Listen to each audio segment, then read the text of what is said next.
Hello, hello. I'm REBL Risty with Revolutionize Your Marketing with AI, and we are here today with Scott Cooper, who's going to talk about how we can be safer with our AI, what we should be paying attention to, and all the good and bad that come with using AI with your company. Scott, welcome. Thanks, Rep. Thanks for having me on. Thank you for joining us. So your company, Tower 23 IT, and maybe you can tell my audience a little bit about who you are and what you do. Yeah, so I'm the founder of Tower 23 IT. The company was spun out of another company back in 2006, and we provide managed IT services, cybersecurity, and compliance or cyber compliance related services. Small to medium businesses, mostly in regulated industries, so they're taking possession of some type of confidential, either personal information or business information. And what we found over will be 20 years, I think, Yeah. um, which is, that's astounding because there's lots of companies that kind of pop up over time in my space. Our focus is, threefold, right? Our clients want to minimize the disruptions and distractions in their environment that IT can cause. They want to make sure that they are spending the right amount of money on the right technology at the right time to either run, grow, or transform their business. And then they want to sleep well at night knowing that their data is confidential and private. Yeah. Well, I think, we've as a as a society we've kind of evolved, right? As our technology gets better and the more we can do and access to information, then there's always the other side, right? Of the scams, the technical issues. It just seems like you get good on one side and then something else starts to come up. Um, what have you seen lately? I mean, with the evolution of AI, and it's just happened so quickly this year, where do you see most of your customers are struggling, or maybe a better way to put it, opportunities for them to make things better or safer? I think the two biggest things that are going on right now with AI in the small to medium business space is they are just getting their toe in the pool, so to speak, and it's mostly in the generative side. So they're very focused on marketing, writing blogs, and then I would say the second area is research. So Mm-hmm. they're taking AI and they're utilizing it to learn. Mm-hmm. And so it may be anything from I want to write a white paper or a blog, or I need something to post on my LinkedIn profile. And then they're also turning around and saying, hey, I want to research this company. I want to see if they're a good potential target. I want to kind of understand their business, maybe where their pain points are. They might be using it to research different technologies, products, and services, so to help them find partners as well. Yeah, those are the two big things that we're seeing right now. Okay.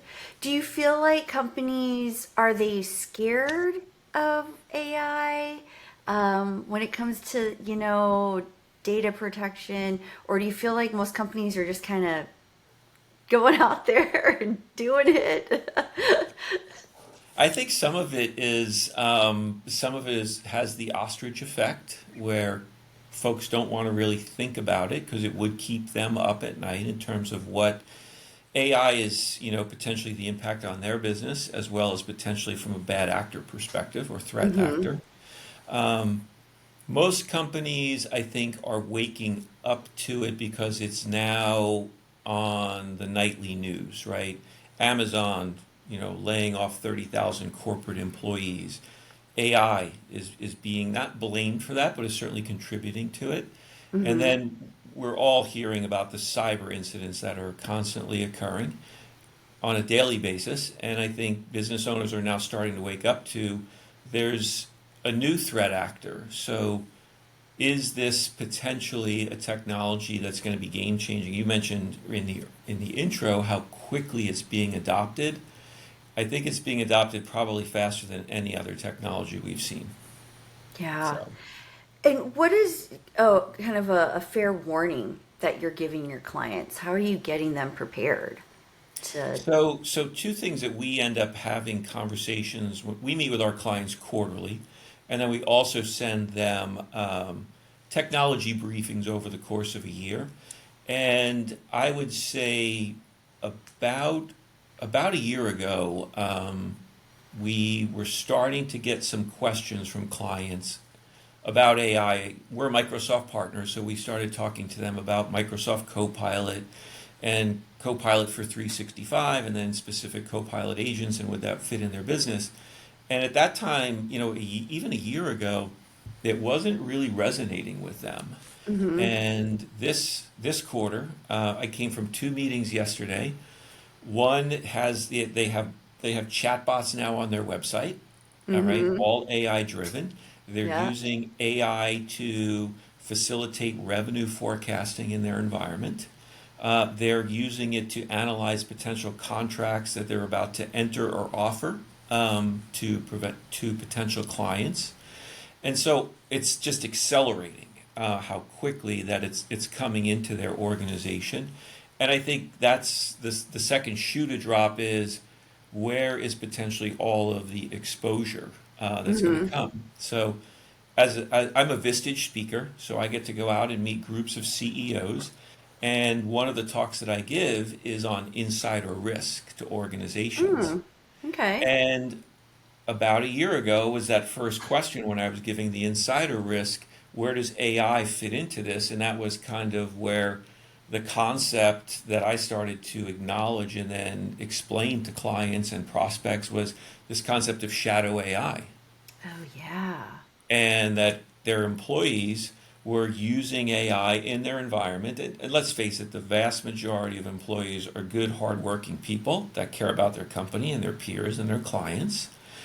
And they're looking to do a better job faster and provide more value, right? hmm And so as that started to become more and more in the conversation, it became evident to me that there's going to be more questions. So most of my speaking today on the rising impact of AI on data privacy and data security is not just focused on, hey, what are the bad guys doing? What are the threat actors doing? But what are your employees doing who have access to your data? They're inside the hmm firewall. It's okay for them to be, right, conversing with your clients and using various tools. So it started really to beg the question, what are organizations doing? And literally in 12 months, that has accelerated from not a big topic to I think it's probably a top three topic that I now talk about with clients and prospects today is really, the use of AI and then potentially the impact on their data privacy and their data security. yeah. So how, I guess, what's the first step, or how do they protect themselves, with the shadow AI? And because it seems inevitable that employees are going to be using it personally for work. Like, how do they protect themselves? So I think the first step that most organizations have not taken that they need to take, because they're probably already in the AI ecosystem, Mm-hmm. is to kind of try and wind back that clock and get the genie back in the bottle, so to speak, by putting some policy in place in their organization. So having an acceptable use policy, really that starts setting the tone, and that can start the conversation, right? Mm-hmm. Um, Oftentimes what ends up happening is an incident occurs and then everybody starts reacting to it. So they've detected that something has happened. Hey, we Hmm. found this AI application. We heard from an employee. They turned in some work that was basically recognizable as being AI generated, right? There was Ah. hallucination, meaning the data was incorrect, the outcome Mm-hmm. was incorrect. And so a question was raised, and then all of a sudden now they're trying to catch up. And so what we're trying to do with clients is working with them, working with their counsel to put policy in place today, right? And Mm-hmm. so without that policy, it's very difficult to get a structure around it. So the acceptable use policy, we can define the purpose, right? What's the purpose of this policy within the organization?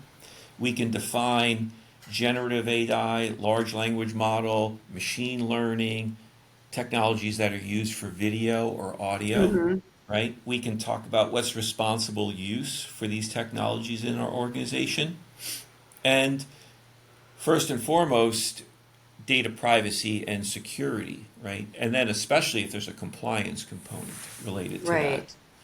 I also, I kind of dub them not just acceptable, but unacceptable use policies, right? So we Mm-hmm. want to be very clear with employees what's prohibited, what data cannot go in this, what tools can we not be using, are there departments in the organization that should not be utilizing various types of AI in their daily job. And then I would think being very clear on data, right? Yeah. It's one thing for an organization to go and utilize generative AI to research things and potentially generate, like I was mentioning earlier, materials. It's a whole nother thing when you are pouring information in, like you're evaluating a bunch of candidates for a job. Um, Mm-hmm.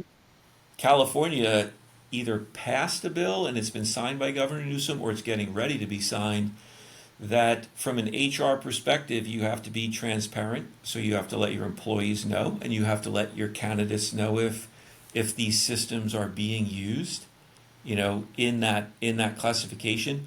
And they're also getting very clear today on what's acceptable and what's not. So that those would be my kind of major, concepts or topics around that when I'm talking with clients. Okay. And I do know we've got clients, and I've heard friends or colleagues that say, they're, I think you mentioned it earlier, like reviewing contracts and things like that using AI. Is that, let's say for chat, I mean, that's the one we use the most. I know you guys are a Microsoft shop, so you really encourage people to use Copilot. Is turning off the sharing, don't use my chats to teach yourself. Is that protecting you or not really? So I can't speak to what big tech does with that data, but I can say confidently, based on some of their behavior in the past, of what they've done and what they've said they've done, there may be a little bit of a disconnect there. And Yeah, yeah. so, you know, what we have found is, and again, this comes back to that policy. If we're talking about sensitive type data or sensitive type decision making, I think really looking at ChatGPT Enterprise, looking at Copilot 365, they are paid, so there's an end Hmm. user license agreement, which Hmm. generally is going to increase the level of security. It's going to increase the end user licensing agreement terms and all of those things. So that would be where I would kind of separate that is, the other day we have a client that used Constant Contact, and Constant Contact now has an AI plugin. Yep, they And all you do. you Yeah. you can use AI within Constant Contact to generate your content. Now, is that okay when you're making a newsletter, or is that okay when you're using it to generate, an invite to an event? Sure, right? We're not talking about sensitive data. Hmm. But back to an organization that wants to evaluate a contract, or they're evaluating pricing constructs, or they're evaluating their cost, and they're pouring their purchase orders and their contracts into an AI environment to Hmm. come back.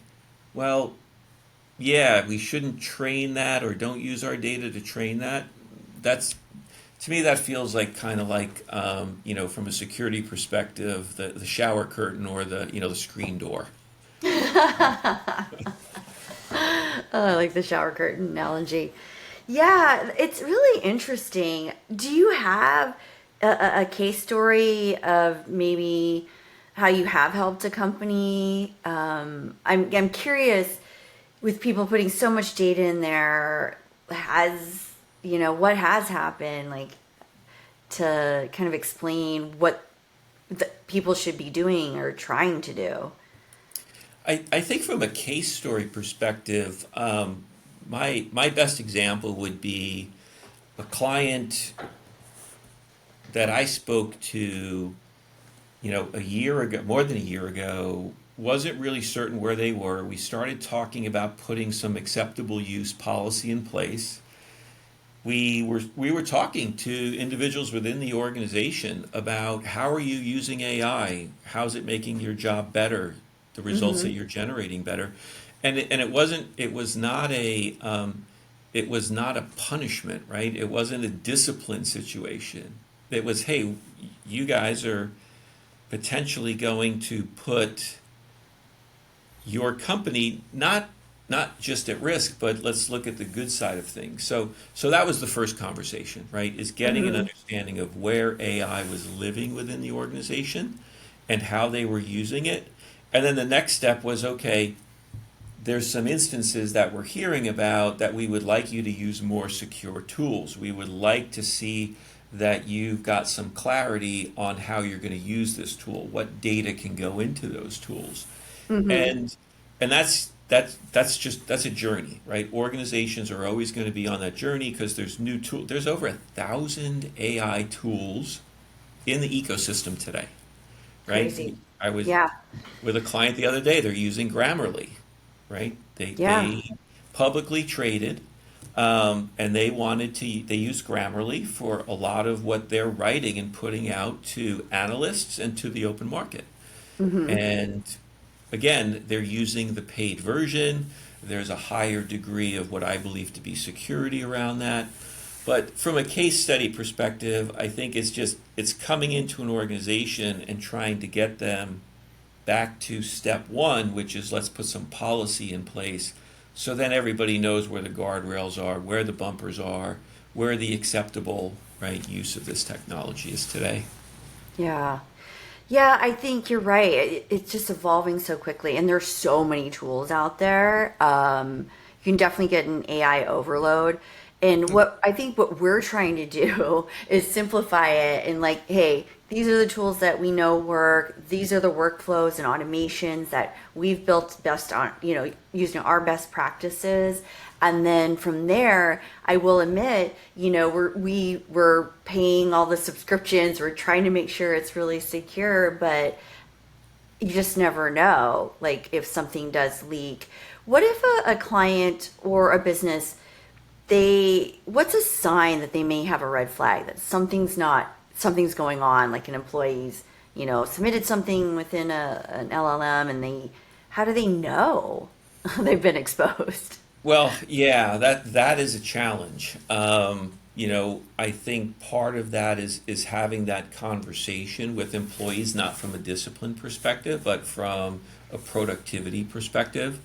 At the advanced level, advanced tactics that we can implement, monitoring applications and browser plugins and things like that on devices and actually looking at data flow and looking, are there connections to various AI platforms?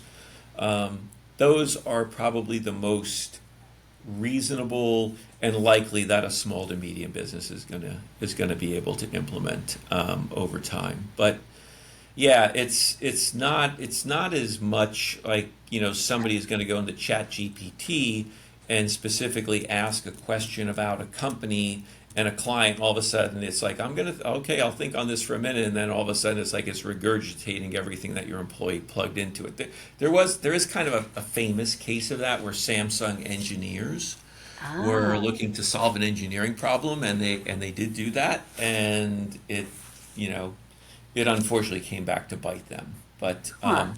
those are ways that I think you end up maybe preventing, but that data flow, if you're not monitoring data flow between Microsoft 365, Google Workspace, Mm-hmm. and any other SaaS applications, and you're seeing that being uploaded into these AI platforms, now that's a red flag right away, Yeah. right?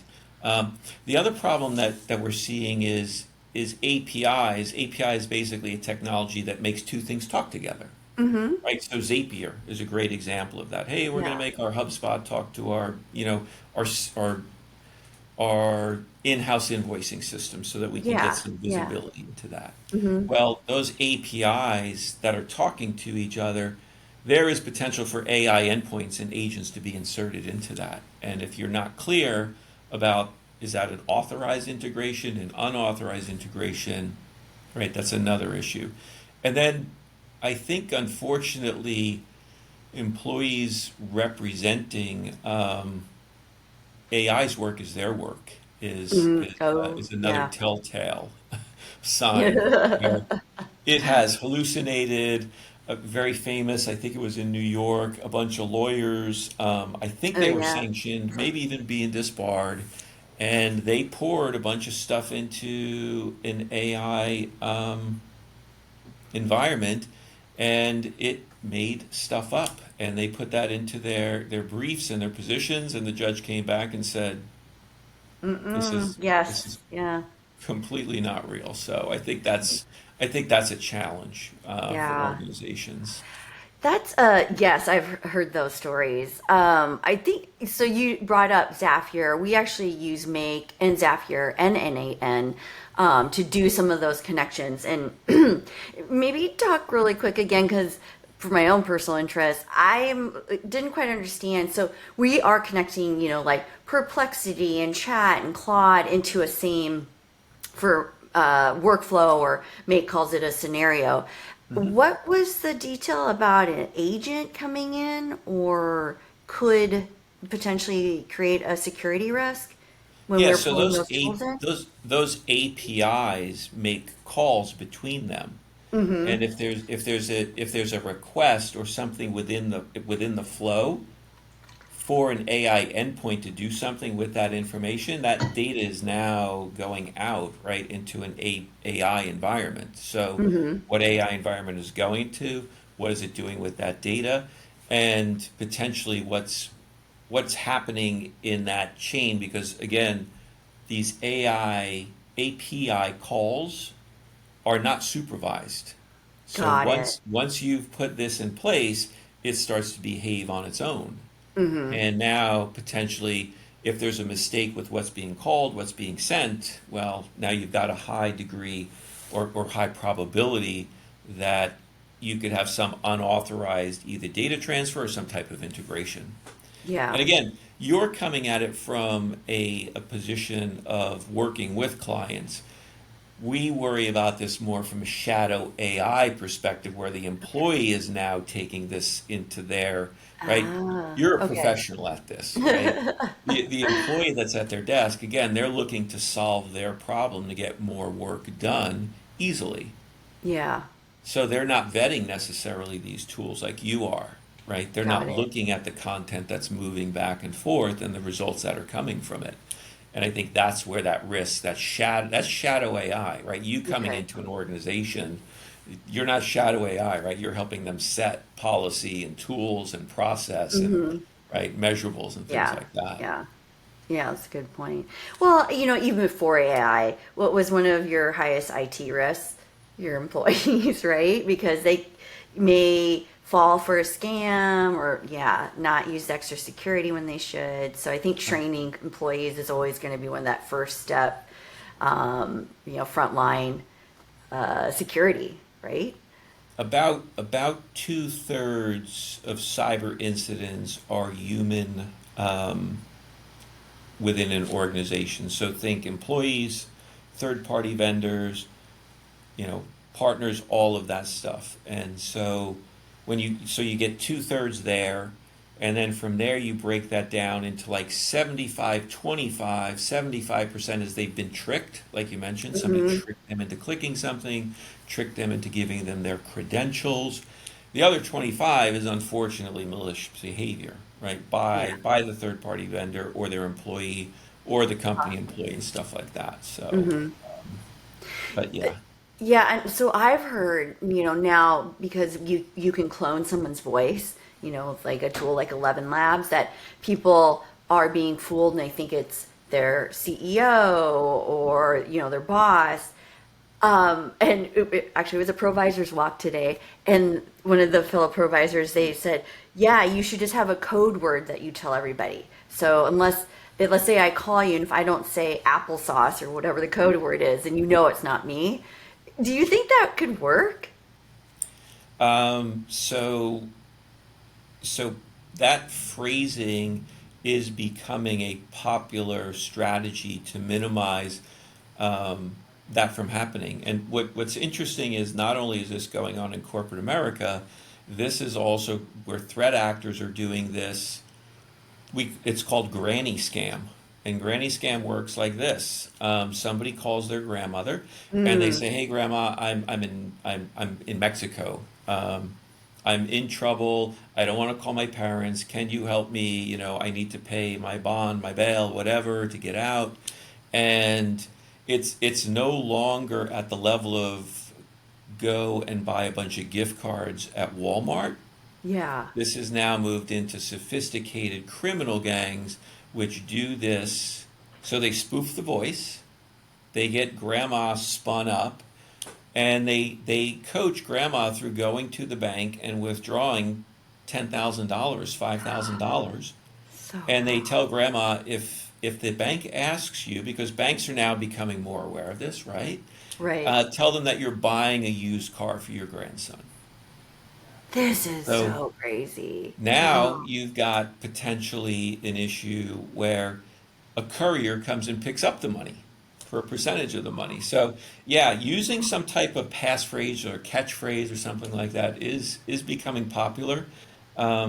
Banks are starting to change their financial banking controls, where mm-hmm. it's not just the ability to have that conversation over the phone. They're asking for, well, if you call your cellular company, you want to make a change to your cellular plan, they're going to ask you for your PIN, right? If you set your PIN or set your password or something like that. So yeah, Yeah. it's definitely changing to it's a simpler strategy, right? Yeah. Yeah. Wow. Okay. Well, that's good to know. So, tip of the day: come up with a password or code word. Um, because I thought that's clever, but at the same time, I'm like, ah, geez, it seems also so easy. But yeah, I think those people that are scamming grandmothers, shame on them. They should have a special place in hell for those people. But anyways.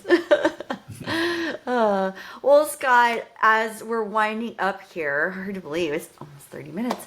Is there any kind of last words of advice or tips that you could give our audience on, utilizing AI? Let's face it, that's the future, and people are going to do it, and we need to if we're going to, grow and scale our businesses. But there has to be a line of security as well. What's, your best advice for us? Actually, as we're going into 2026, what should we be looking for? Yeah, I think policy first, right? Okay. Organizations have to get policy because that'll provide the framework for the employees and the tools and the data and the privacy and the security of things. I think also a big tip that we give clients is AI needs to be sandwiched between humans. So humans need to be on the front end of any AI use, and they need to be on the back end, right?